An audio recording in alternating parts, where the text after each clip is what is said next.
এখন কোথায় যাবে শালার পুত? আরে এই নদীতে পাথর কে ফেলেছে? আমি ফেলেছি।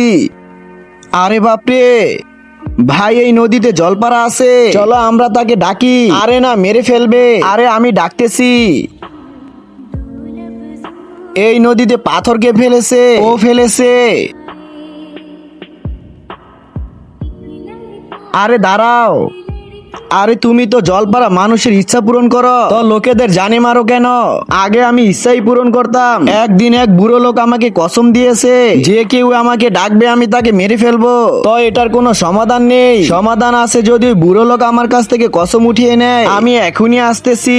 কিন্তু তার আগে তুমি কি টাকাকে বেশি ভালোবাসো নাকি মা বাবাকে? যদি আমার মতো মা বাবা হয়ে থাকে তাহলে ভিডিওটি একটি লাইক করে চ্যানেলটি অবশ্যই সাবস্ক্রাইব করবা। আর লাইক সাবস্ক্রাইব না করলে আমি বুঝে নেবো তুমি মা বাবাকে একটু ভালোবাসো না।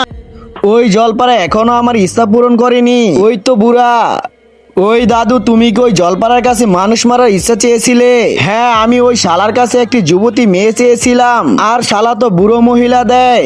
দাদা, ওই কসম ফিরিয়ে নেন। হ্যাঁ, এতে আমার লাভ কি? এই নেন টাটকা যুবতী মেয়ে। চলো দাদা, জলপাড়াকে ডাকেন আর কসম ফিরিয়ে নেন।